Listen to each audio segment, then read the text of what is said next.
What I'd just like to do is to say something in response to the papers, because then I'm going to be after that a neutral referee, and then because it leads, I think, nicely into what I've been trying to do in this discussion paper that you've all read on why scholarship matters in higher education. The thing that worries me in the current environment is the focus on standards and lists and performance management as though that were a solution to the broader question, which I think is the broader question, which is profoundly changing the culture within universities down at the departmental, the discipline level, about how people think about teaching. And it's not that I have worked on reforming performance criteria, promotions criteria, and absolutely using the kind of, that's a very important thing to do, to spell out to people what as an institution you will take as evidence of good performance. That's not really something I'm opposed to at all. But the idea that this will give us rigorous and measurable shared standards, I have deep concerns about.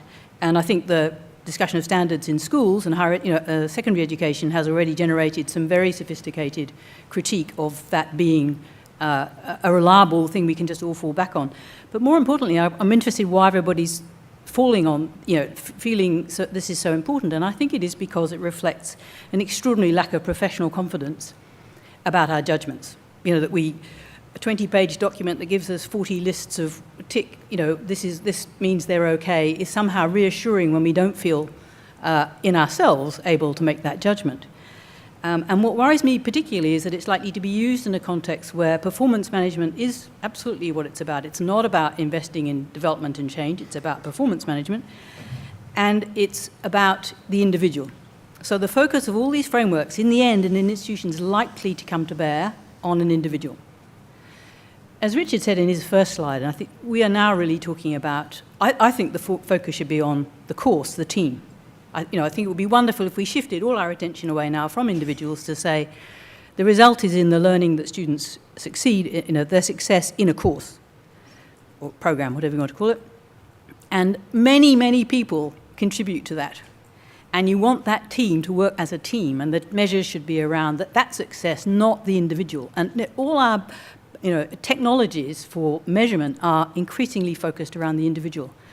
I think that's not a good way to go, and I'd much rather see a different kind of framework, because it's about changing the culture. And there is a segue to what I have written about in my scholarship paper. There's a quote by someone. I've talked about other ways in which we might learn as academics in disciplines, not as specialist teachers and learners, but people in the heartland, to develop the confidence and capacity to talk about good teaching amongst ourselves rather than having to rely on someone else coming in, because we do at the moment, don't get me wrong, but in that way. And it's a quote from Pat Hutchings, who's reviewed the Pedagogical Colloquium, which some of you will know about, which I think is a very interesting way of trying to improve and evaluate people's approach to teaching.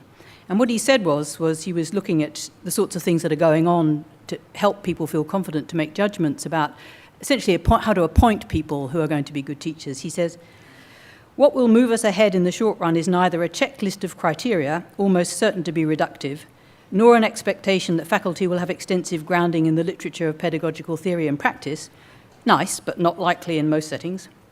What's needed rather, and what the Pedagogical Colloquium can help provide, is the chance for faculty, i.e. academics, and academic staff and professional staff and all those involved in teaching, a chance for them to be part of a community of discourse in which they can, over time, develop increasingly sophisticated capacities for expert judgment."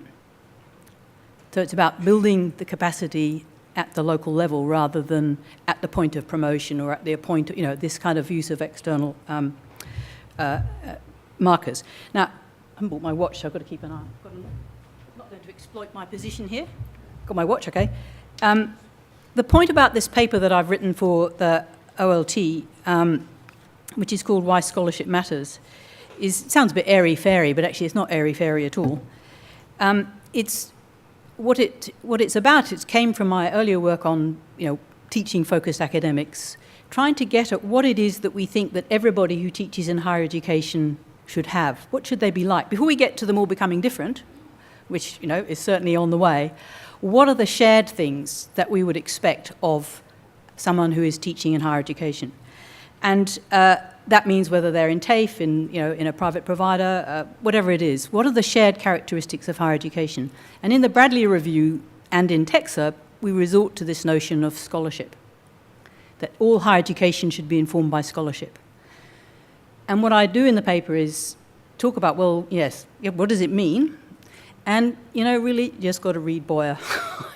It's a long time ago, but he's pretty on the money still.